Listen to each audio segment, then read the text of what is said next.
Good morning, everybody.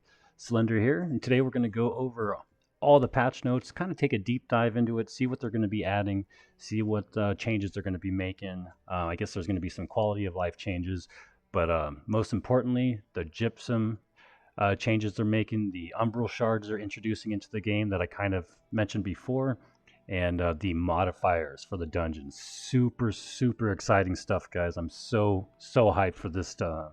Just for the PTR even. And then eventually, when they roll these out into the live game, cannot wait. So tonight, as soon as I get home, we're going to be going into the mutated dungeons. We're going to be checking that out. I also want to I want to take a look and see if they've made any changes to the requirements, the ingredients needed to make these these endgame dungeon orbs like Lazarus and Genesis orbs. Because man, are they a pain in the butt? It is so expensive to make those.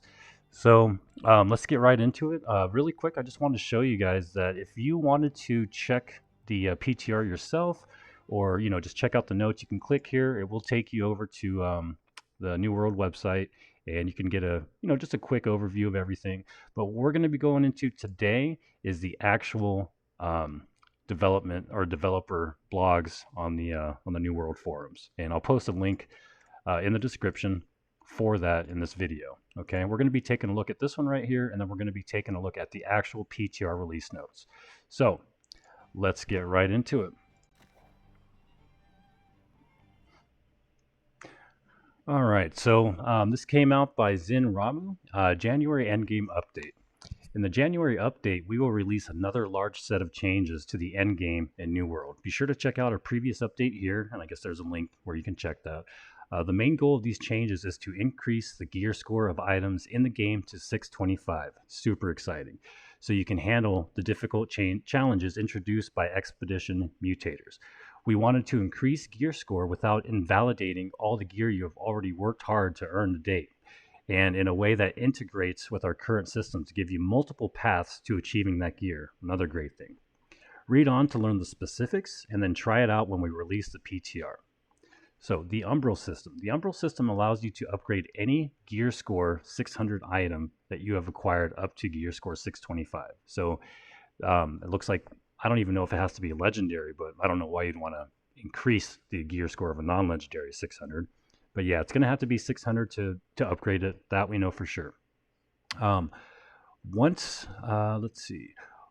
Once acquired, you can use them to upgrade an item from the inventory screen by spending as many Umbral shards as you want. The amount of Umbral shards required to raise the gear score of an item will increase as its gear score increases. So every time you do an upgrade, it's going to require more Umbral shards for the next upgrade. So not quite exponential, but it is going to continue being more and more and more and scale up the amount needed to keep upgrading. So by the time you do get to 625, it's probably going to be a crap ton of Umbral shards. Acquiring Umbral shards. So you can acquire Umbral shards in 3 different ways. The most efficient way is through running mutated expeditions. Can't wait. Mutated expeditions award Umbral shards based on their difficulty level and the score rank you achieve upon completing them. For more info on mutators, difficulty levels, and we're going to read all that. We're going to go into that next. Completing a mutated expedition at your recommended gear score level early on will reward you with enough Umbral shards for many upgrades, while as you reach gear score 625, it will only give you enough Umbral shards for 1 to 2 upgrades depending on your score rank. In the December update, many players reiterated how important it is to be able to achieve endgame gear through a variety of means. Absolutely. So we've added 2 other ways to earn Umbral shards that should allow for a variety of avenues to accommodate different playstyles. I really like that. That's great news. The next way to acquire Umbral shards is by opening gypsum casts after the expertise of that item type has reached at least expertise 600. So our expertise right now is 590. We're going to be able to get to 600 by doing the normal things we do, probably doing dungeons, definitely by opening up gypsum. But once you get 600 in any category, 600 expertise, when you open a cast, you're going to be getting Umbral shards from that as well. So that's pretty cool. Yes, you read right. The expertise cap is increasing with this release, all the way to 625 to match the new gear score maximum. The higher the expertise of the slot you are opening a gypsum cast for, the more Umbral shards you get. So as we're making these casts, like I'm a life staff user. If my life staff's 590 right now, so once I get it to 600 and keep creating more casts, daily, I'm going to be getting Umbral shards when I open those, and even more as I get closer to 625. The higher expertise, yep, the more Umbral shards you're going to get, because the requirement for the Umbral shards is going to increase as we get higher. Lastly, Umbral shards can be acquired through crafting. Another cool thing, once you reach at least expertise 600 for a gear type, anytime you craft a gear score 600 item of that type, you will earn Umbral shards.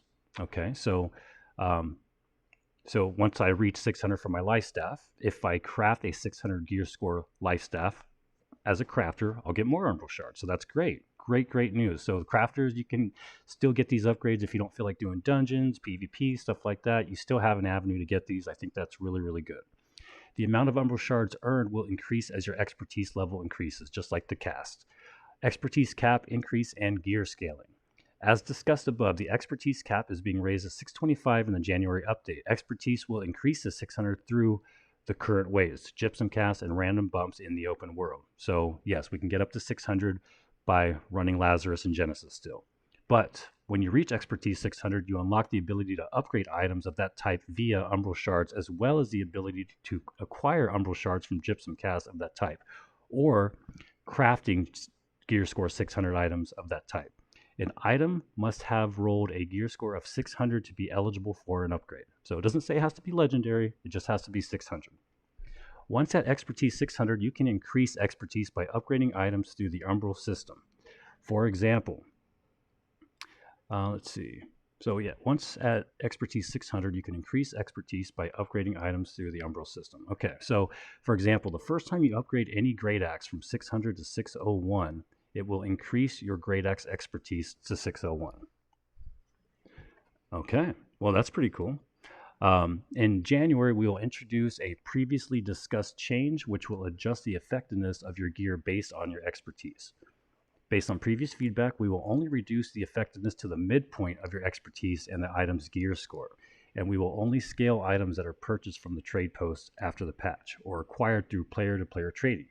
This means any crafted item, any quest reward, or any item you purchase from the faction shop will be exempt from any sort of gear score scaling. Okay. Expertise quality of life changes. We're also introducing a few quality of life changes to further improve the expertise system. Whenever you craft a gear score 600 item, if your expertise for that item is under 600, so if we craft a 600 item but we have 590 still, it will trigger an expertise bump. Oh, that's pretty cool, really. So wait, whenever you craft a 600 gear score item, if your expertise for that item is under 600, it will trigger an expertise bump.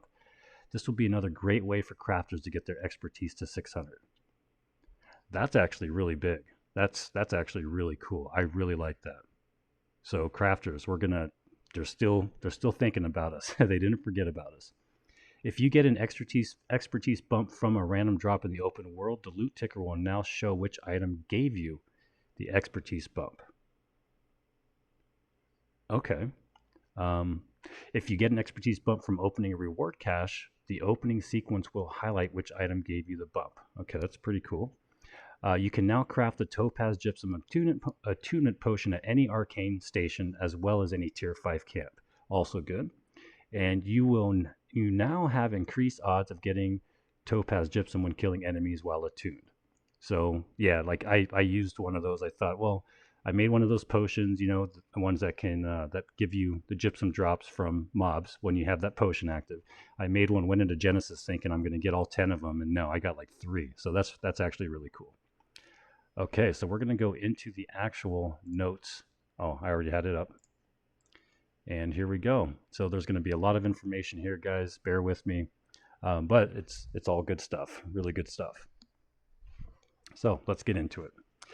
First of all, please note that this list is not all-encompassing and is intended as an early look into a number of changes included within the most recent PTR build. This change list will be regularly updated up through the retail release of the game version. So what I'm about to read is what's going on in the PTR now, and it can change and probably will but maybe not by much. I mean, in the other PTRs, obviously getting closer to the release, less things would have been changed. But yeah, the stuff can change, and it may not. Who knows? We'll have to wait for the. They're going to have to wait for the feedback from us. So, if there's any bad things, we got to let them know. Got to let them know. So, world experience, expedition modifiers, mutators. We are introducing a new endgame feature, expedition mutators. Mutators change the familiar by augmenting elite and named enemies found within the expeditions, changing the way encounters play out and what strategies players should consider before battle. And as combat changes, so do the rewards. New bespoke gear and resources can be found, providing additional means to increase your power level. So it sounds like not only are we going to get the Umbral shards, but we're also going to get new gear. So I'm going to find that out tonight when I get in there. This system is intended to rotate through a unique combination of expeditions and mutations each week with 10 difficulty levels per expedition mutation. Players will be challenged to climb the ladder with the aim of eventually reaching the max difficulty. Please be advised that recommended gear score levels for a mutated expedition is important as it directly factors into enemy scaling and by consequence your chances of success. Entering a mutated expedition. And we'll screw it. Upon approaching and interacting with the expedition menu, players will be able to see the type of mutator available, the mutation level, the gear score recommended to advance, and lastly, if they even meet the qualifications for entry. So you're probably going to need a minimum gear score or at least expertise to get in there. Or no, gear score, yeah, not expertise. Mutator orbs are universal. Players can craft one per week and will be able to purchase additional orbs in the faction shop. That's pretty exciting. So really going to give us a reason and some motivation to PvP, get those faction points up. I like that. I don't like that you can craft one per week. I think you should be able to craft as many as you want because it's going to take probably multiple attempts to get these things done. And again, we'll find out tonight when I get in there and actually run some. Scoring and advancement. Now, this is pretty cool. Score is performance-based, taken from a combination of categories. Score is also a shared value for group members. So everybody's going to contribute to the score, for the dungeon. The following categories count towards the group's overall score value. Time. So the better the time, the better the score, calculated at the end of the run. So if you're in there doing speed runs, you're going to get more Umbral shards, you're going to get a better score. And I heard there's going to be some kind of a leaderboard as well, which is pretty exciting. AI kill. So a target value for killing a predetermined amount of enemies within the expedition. So obviously, you'd want to kill all of them, but maybe not if doing a speed run. We'll find out.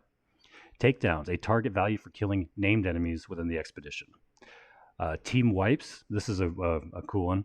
Each team wipe during a boss fight reduces the score by a significant amount. So you squishy light armor wearers, you better start practicing those dodges because it's going to be fun. Respawns. Each respawn reduces the score by a moderate amount. There are also bonus multipliers for run efficiency, minimal respawning and wiping, speed, and taking down all targets. These are calculated at the end of the expedition run. The score ranks are bronze, silver, and gold. Okay.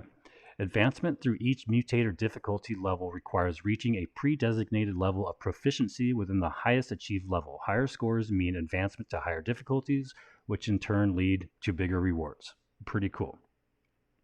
Here we go. Mutation effects. Elemental mutations infuse enemies in the expedition with a specific elemental damage type, increasing their resistance to that damage type, converting a large portion of their damage to that type, and giving them powerful elemental-based abilities. Wow. Hellfire infuses enemies with fire, allowing them to burn players who oppose them. Eternal infuses enemies with void, granting them abilities that debuff players or buff their void-infused allies. Pretty cool. Promotion mutators grant creatures in the expedition powerful new abilities. Savage AI apply healing reduction and cast damaging beams around themselves.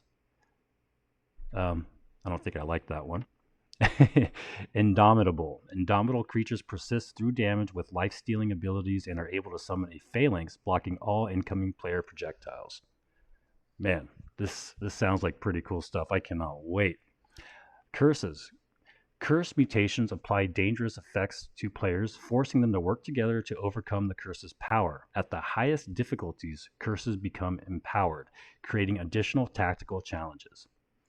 Desiccated. Desiccated players will occasionally combust with elemental energy when the curse is empowered. Players will need to cleanse themselves by approaching the combusting players. So if you get desiccated, um, you may blow up. But if you get desiccated, maybe there's a timer, and if somebody else blows up, you want to be near them to get it cleansed. I don't know. Sounds pretty cool. Sounds kind of weird. Again, I can't wait. I can't wait. Please, guys, give me subscribers. I want to quit my job and do this full time. I don't want to be stuck here. Um, you know, working in this office. I fit hearing aids. I love talking to the people. It's good. It's a great job. I love helping people. But please get me out of here. I don't want to do this anymore. I want to play video games all day. Yes, I'm 36 years old and I still just want to play games all day. That's not so bad, is it? Anyway, sorry, back to the point. Expedition changes. No, I'm sorry. Censored. Censored players will find their abilities turning against them. After players in the group have used a certain number of activated abilities, explosive silence zones will appear on all players. So it kind of sounds like a Scylla thing, but silence zone. So when the curse is empowered, players will lose natural mana regeneration and must enter the silence zones to regenerate their mana. So you can just pop potions, I guess, right? That's what potions are for. We don't sit there and wait for our natural mana to rebuild, but maybe we take that for granted. I don't know. We'll find out. Expeditions changes. With the release of Expedition Mutators, we've made some balance changes and updates to existing content. We've made Expeditions more enticing by updating rewards and drop rates. Awesome. They're doing a lot of stuff here, bringing them in line with other endgame activities. Drop rates for named enemies and expeditions have been significantly increased. Okay, we're going to stop. So what we're going to want to do at this point is probably hold on to those orbs. I mean, if you need money, you want to make 40K, go do and get your free orbs. But at this point, I'm probably going to stop using them and wait for these changes because, I just read it. We're going to be getting really cool stuff. So that's an idea there. I don't know. All right, we'll continue. All right, so we've made expeditions more enticing by updating rewards and drop rates, bringing them in line with other endgame activities. Drop rates for named enemies and expeditions have been significantly increased. Tier 5 gear have been added to Dynasty Shipyard loot tables when playing in the mutated expedition. So that's pretty cool. And the great thing about, in my opinion, these changes is, we're going to have a reason to finally go back and do all those lower level dungeons. Like, it's going to bring back some nostalgia. Yes, the game's only been out for a couple months, but I'm pretty hyped for this. This is pretty cool. Okay, so we've adjusted certain enemies counts. Lazarus Instrumentality reduced the number of enemies when sealing the ancient Azoth portals in the Ostium. Okay. What is that? Is that the when you step on the little platforms? I guess. All right, so fast travel costs. This is a big one, guys. I've been waiting for this. We've heard your frustrations with the cost of fast travel. Thank you, Amazon. Thank you so much. And this release includes an update that dramatically reduces the distance factor and the amount of Azoth required for each trip. Accordingly, the faction control point bonus associated with fast travel now reduces the distance factor to 0. That's awesome. Here's some notable fixes. Fixed inconsistent spelling for the player-facing name of Eridanus, so who cares? But thank you.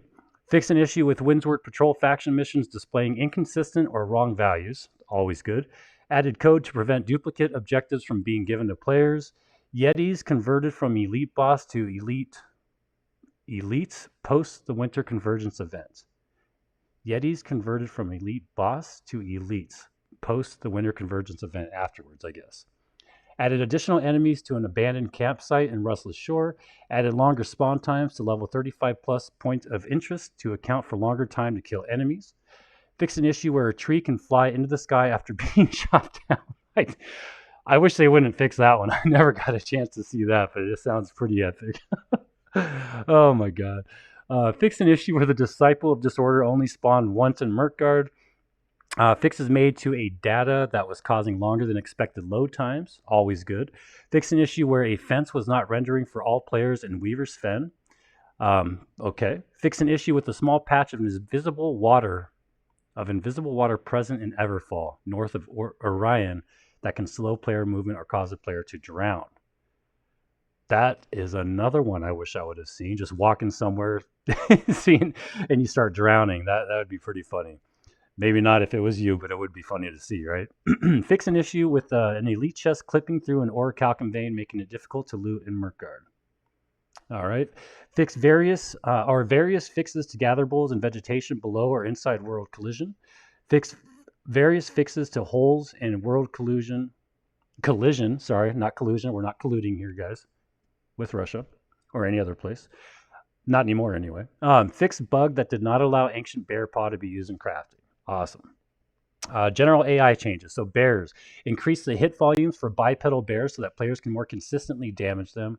Skeletons, reduce the amount of health that skeletons will revive with from 70% to 40%. Villagers, reduce the amount of healing that is granted from villager potions from 35% to 20%. Increase the cooldown on the potions. Varangian Knights. The Varangian Knights celebrated the winter convergence by laying down their weapons and painting them to match the color of their armor. Tendrils, Corrupted and Angry Earth. Thank you so much. Reduce damage of sweep attack by 40%. Reduce frequency of this attack, but increase reaction to a knockdown. Reduce damage of stab attack by 50% and remove the stagger reaction. Thank God. Reduce damage of thrash attack by 40% and reduce damage of projectile attack by 50% and remove the stagger reaction. That's stagger, man. When I'm trying to do those elite chest runs and trying to find different ways to get the orichalcum veins on your own, going to some of those higher level areas, the tentacles just made it impossible. So now maybe we can get more of that orichalcum. I mean, right now it's nuts. Orichalcum is through the roof. So hard to farm. People are all over the place. Bots, players, whatever. So that'll help a little bit. Combat. So Mutator Perks added. This is the good stuff. So weapon perks. Flame Attunement. So attacks deal an additional 15% weapon damage as fire. Cooldown's 2 seconds. Frost Attunement. Attacks deal an additional 15% damage as ice. Boreal Attunement. That's nature. Abyssal Attunement. That's void. And we have some armor perks that coincide with that as well. Flame Conditioning. After being hit with fire damage, gain 4% fire absorption for 5 seconds. And each piece of armor with this perk increases the potency of the effect. So this is going to help for the mutators in the dungeons.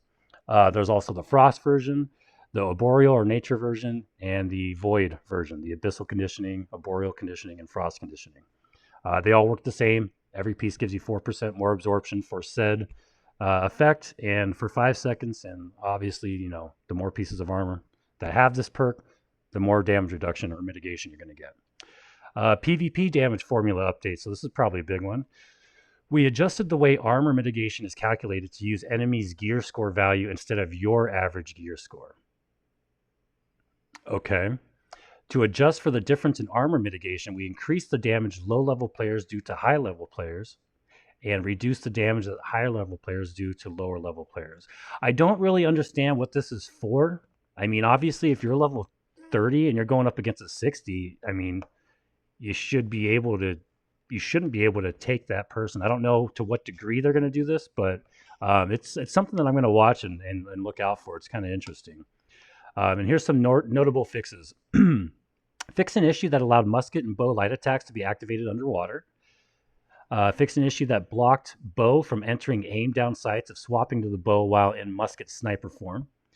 Updated the rapier Tondo ability and the bow barbed arrows Rain of Arrows upgrade tooltips to state the damage per second instead of overall damage throughout the effect for the damage over time effects. That's pretty cool. Tooltip updates, much needed. Better tooltips, more tooltips. I mean, all around would be better, but anyway. Fix an issue where player movement speed was sometimes increased while placing a camp. Fix tooltip for the fine corrupted sigil incorrectly stating lightning damage instead of strike damage. Remove text that flies out when triggering quick shower. Didn't know about that one.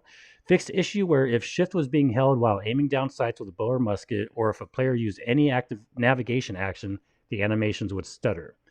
Fixed two we got a typo. Hey, who cares? Fix 2 issues with players becoming stuck after interacting with NPCs. Good change.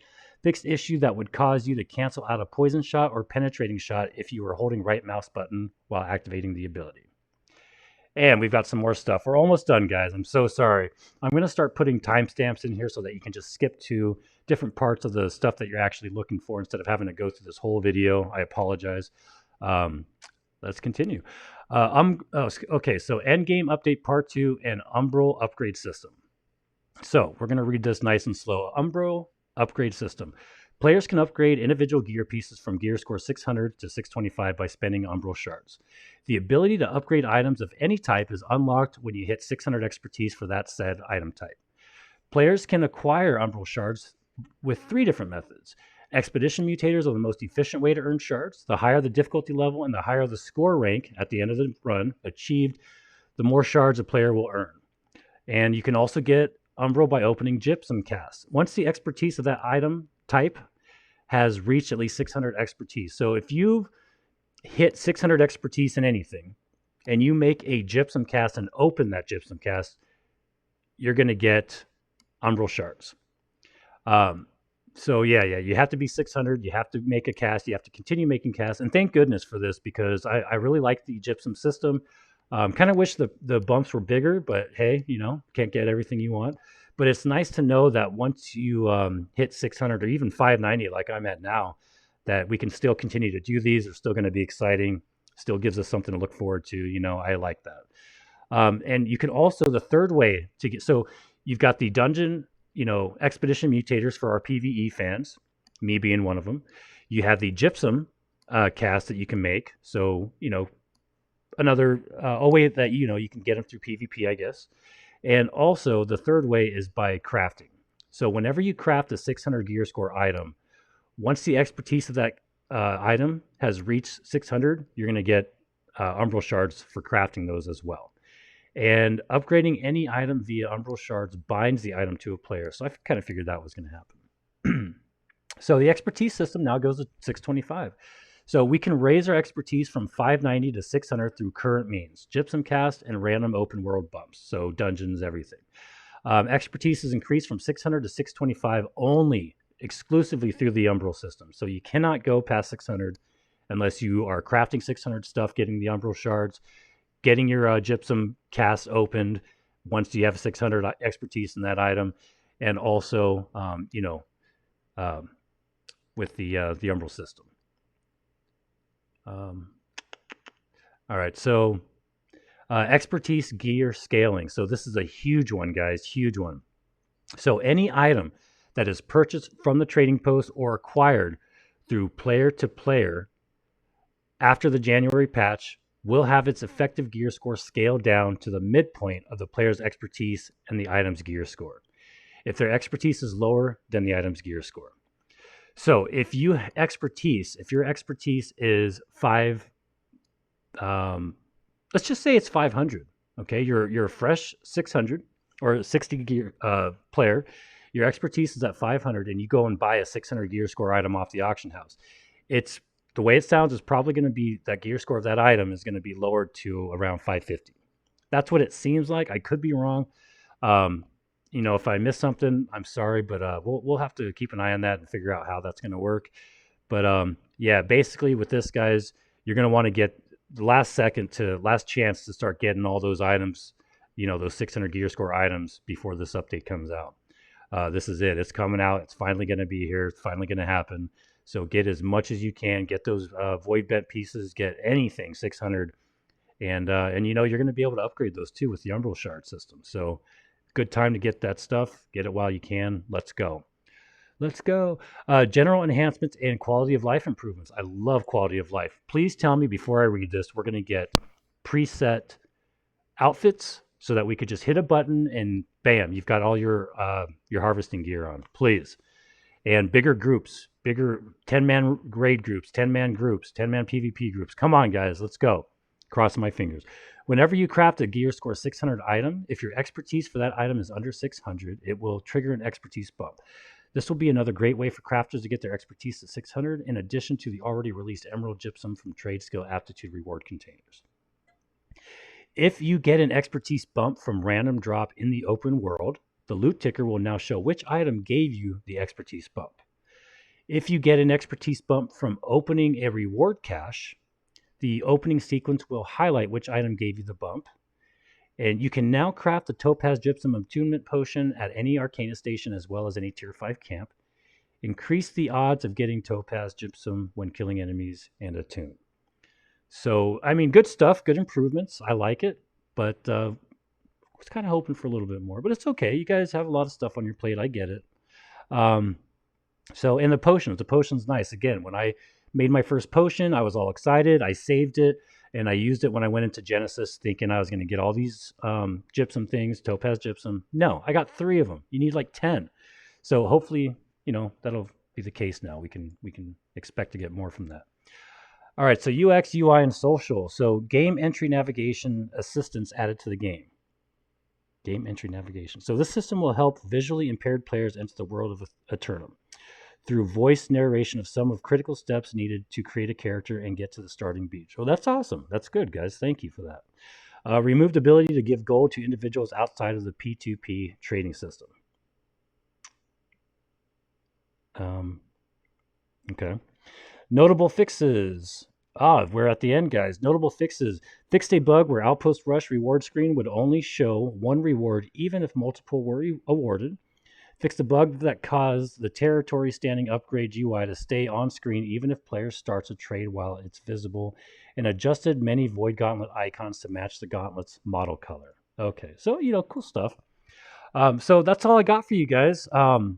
I will be on tonight. I will be playing the PTR. I will be using the shard system, the Umbral shards. I will be checking out those mutators. I'm going to stream, or not stream, but I'm going to record. And I'm moving into an apartment soon. And I'm going to be streaming as well on Twitch. I would just want to get this going even more. Sorry for saying so many times.